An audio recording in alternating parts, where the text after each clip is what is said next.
Climate change has emerged as one of the most important environmental and developmental challenges of the 21st century within the least developed countries, LDCs. Like most African countries, Kenya is highly vulnerable to the impact of climate change. It is already having profound impacts in the country, and there is concern that fragile ecosystems such as the humid, subhumid and drylands areas will undergo noticeable changes with disastrous effects on rural communities. Despite many years of investment by donors and support from technical agencies such as FAO and IFAD among others, with an aim of boosting up poor rural people to growth, many policymakers remain poorly informed of the actual impacts of donor support on rural livelihoods. Some years back, people thought the issue of climate change is just an invention of scientists, but it's really here. Now everyone can see it. Even here in Kenya, we can see it. This could exacerbate the existing cycle of poverty, food insecurity, and natural resources degradation trap. With funds from Swedish International Development Agency SIDA, the Food and Agriculture Organization FAO, in partnership with the Kenya Agricultural Research Institute KARI, developed a comprehensive project to address these challenges by strengthening the capacities of smallholders in vulnerable agroecological zones of Kenya. Our entry point is to work with groups, and as an entry, and from the groups, we know that these technologies will disperse into communities or individual farmers. And with that particular objective, our aim is to support them with the climate-smart agriculture technologies such as water harvesting. We are also focusing on agroforestry. On pilot scale, the project known as Strengthening Capacity for Climate Adaptation through Land and Water Management in Kenya, based at KARI in Nairobi, Kenya, is focusing on the eastern and western regions of the country by promoting the adoption of climate change technologies and approaches that would in short to medium term shield farming communities against climate change and variability impacts.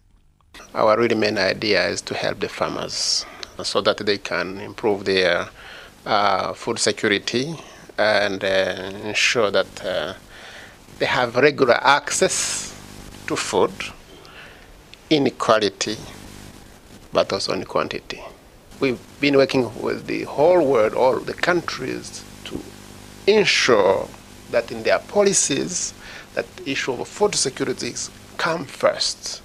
The project, which started in 2011 and will end in 2014, aims at complementing the implementation of the Kenyan government strategy for revitalizing agriculture, SRA, as enshrined in Kenya's Vision 2030 that aims to enhance and transform smallholder agriculture productivity into a viable and sustainable initiative. The targeted communities in Western Kenya are those facing challenges of crop failure due to shortage and/or unreliable agricultural water, food, fodder, and livestock production. During the project implementation, application of Sustainable Land and Water Management (SLWM) approaches are using the following methods to create the desired results: water harvesting of rainwater and water from runoffs for irrigation and fish farming.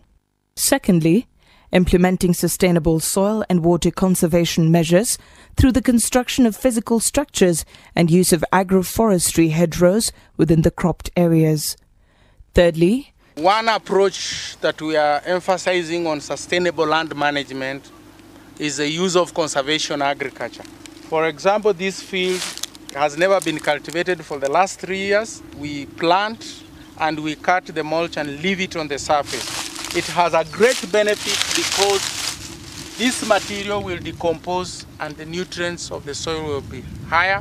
There is lesser soil erosion because hardly any water can move, and therefore infiltration is increased, the soil health is increased. So this is what we recommend farmers to do, and it has cut down the farming cost tremendously. Limo hifadhi imenisaidia sababu naona mimi nimepanda tayari nimepumzika. Angalia mwenzangu pale, mvua inaendelea, bado analima, hajapanda. Kitabu akuje kupanda kweli, si mvua itakuwa imeisha na zangu zitakuwa juu na tuko majirani. Lastly, enhancing the tree nursery establishment and tree planting, especially those that are agroforestry species, good to be planted within cropland and eventually good for construction, food, fodder and firewood, thus encouraging crop-tree livestock integration. Besides SIDA FAO-KARI project, funds from International Fund for Agriculture and Development IFAD and other partners of FAO are supporting South Nyanza communities on irrigation of food and horticultural crops along the shores of Lake Victoria and along Lake Victoria's drainage rivers within Ugenya district of Siaya County. Farmers have not only achieved food security but are working along food value chain systems to improve their farm products. Some of the commercial entrepreneurship include milling of rice and packaging for local and Uganda-Kenya border markets, selling of fruits and vegetables to Kisumu city residents, as well as the local communities, among other income-generating activities.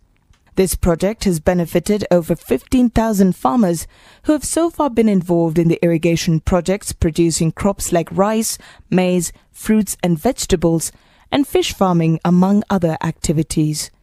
They are not only secure, but their socio-economic status is changing rapidly, with their children attaining better education and employment opportunities opening up for the youth in the targeted areas. The rate of crimes within our youth is almost zero, simply because our youth engage actively in farming. Since Sidindi Watershed project started, it has been of great benefit to the people of this region and the orphans. Our lives has changed, and the money we get from selling the vegetables, we use part of it to buy uniforms for the orphans.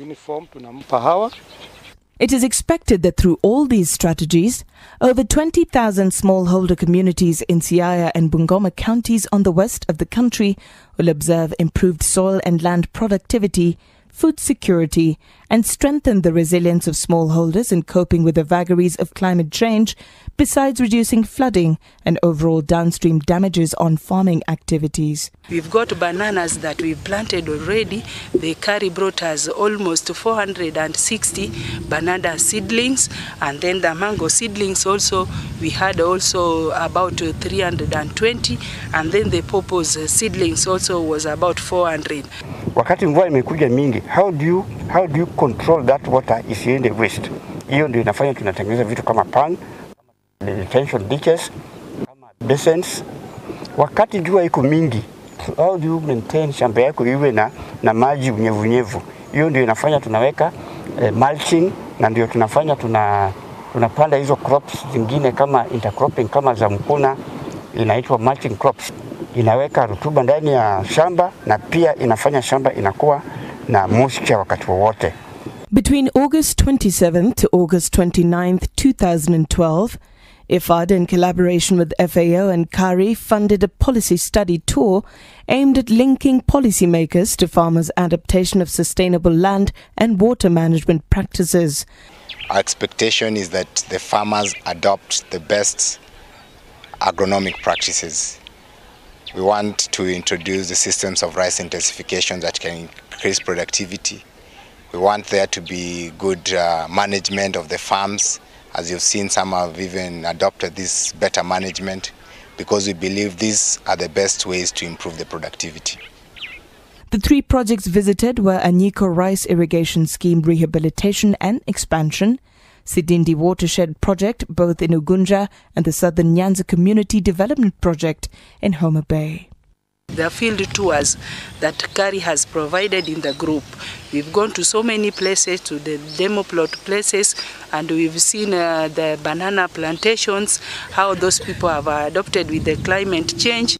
As such, the learning initiative for the said key policymakers was developed with the aim of raising awareness of policymakers by taking the policymaker to the farmer in the field, rather than bringing the farmers to learn from policymakers in the city. We got fundings from KARI which we used to build up the fish ponds. This has been of great help because when we sell the fish, we get money which part of it we use as school fees for our children. KARI has also bought us irrigation machine. I love working with group members because when I'm alone, I could have not been given the banana seedlings.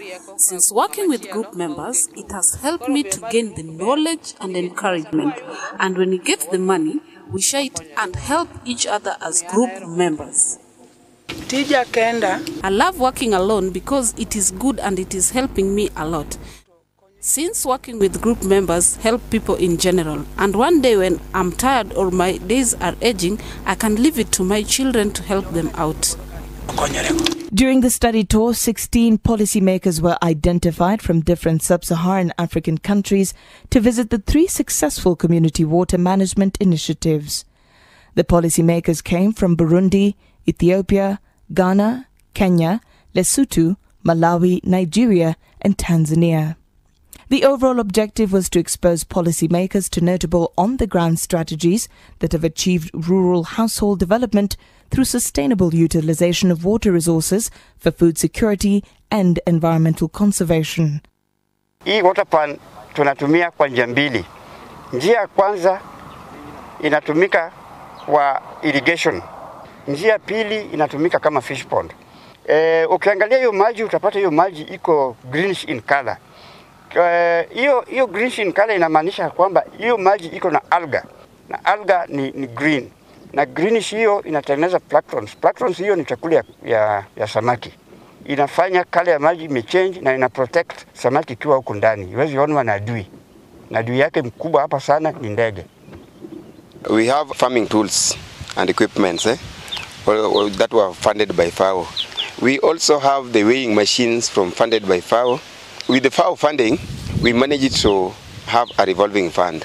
From the revolving fund, we have started the value addition. We are now packing our rice and we are selling them. The learning initiative is expected to avail the breadth of knowledge of both FAO and IFAD in its projects to the visiting policymakers, but also lend the farmer a platform to shape opinion on such donors. This is gravel, more or less like gravel. A very high percentage of gravel, and in terms of fertility, we can say low infertility. So farmer has to do something, and the best thing is to use these fertilizers like farmyard manure.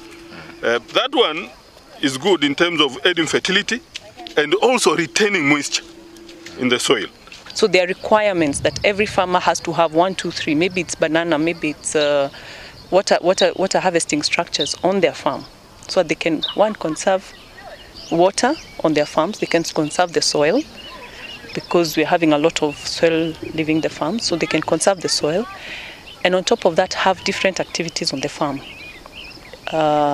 And activities not just done in a shoddy way, but done in a professional way. And I believe we'll get somewhere.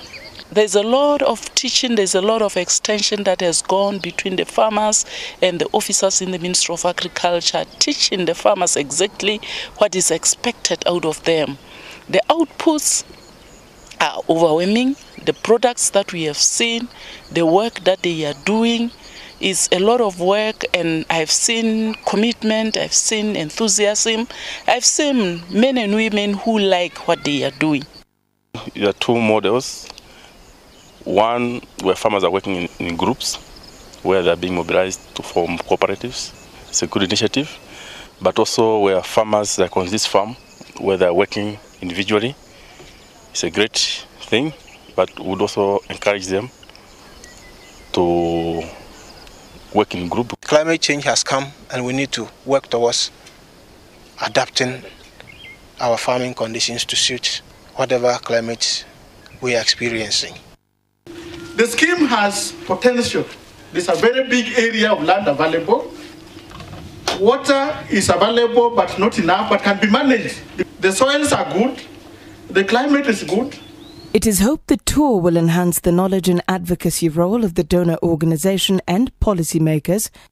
Out of their experience, policymakers could in turn be proactive in supporting policy formulation and planning in their respective countries that would in turn enhance how donor funds are effectively utilized for attaining real change and enhance community adaptive capacity in coping with challenges of climate change and socio-economic issues.